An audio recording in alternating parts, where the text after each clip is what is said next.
देखिए हर खबर यहीं पर। सब्सक्राइब कीजिए TV9 भारतवर्ष।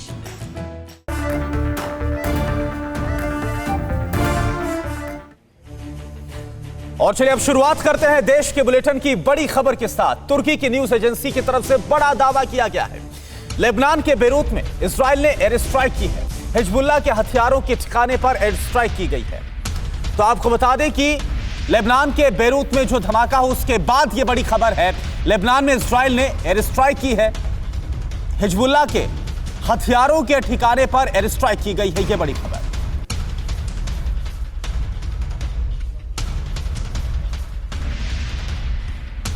और फॉक्स न्यूज की तरफ से ही बड़ा दावा जो आपके सामने टीवी स्क्रीन पर। धमाके में हिजबुल्लाह का हाथ। ये बात फॉक्स न्यूज की तरफ से कही गई।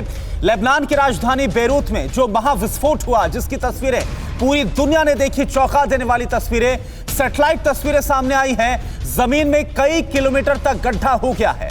यह फॉक्स न्यूज की तरफ से दावा, सैटेलाइट इमेजेस की तरफ से यह दावा किया गया है।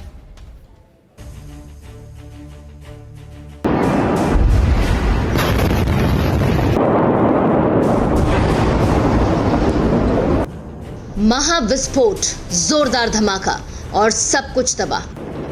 पूरा शहर बारूदी धुएं में गुम सा गया। 10 किलोमीटर का पूरा इलाका खंडहर में तब्दील हो गया। जहां तक नजर जा रही थी हर तरफ सब कुछ तहस नहस दिखाई दिया। 3 लाख लोग शहर में बेघर हो गए और 3 अरब डॉलर का नुकसान हो गया। धमाका इतना भयानक था कि इसकी तुलना 1945 में हुए हिरोशिमा परमाणु हमले से की जा रही है। 200 किलोमीटर दूर तक इसका असर था और रास्ते में आने वाली इमारतों और गाड़ियों के कांच टूट गए।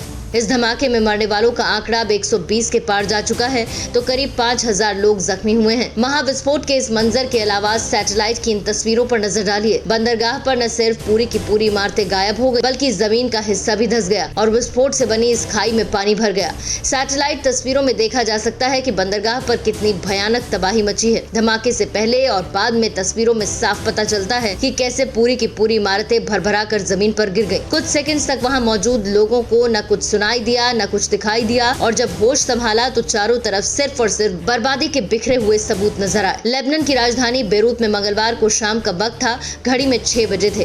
तब तक सब कुछ सामान्य था, लेकिन 6:04 पर बेरूत पोर्ट के एक वेयरहाउस में आग की जोरदार लपटें दिखाई देने लगी।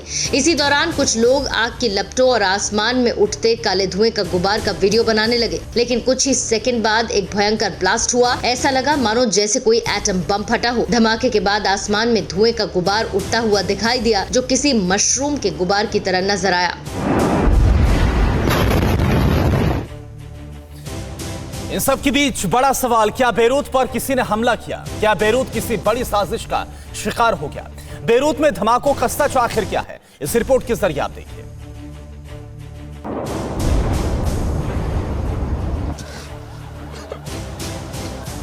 धमाकों से इस वक्त लेबनान जल रहा है, दहक रहा है। इन आग के शोरों के बीच उसकी चीख दुनिया के कोने कोने तक पहुंच रही है। लेबनान के प्रधानमंत्री हैरान हैं, बड़े बड़े मंत्री अंदर तक सहमे हुए हैं। लेबनान के इतिहास में इससे पहले इतना भीषण धमाका कभी नहीं हुआ।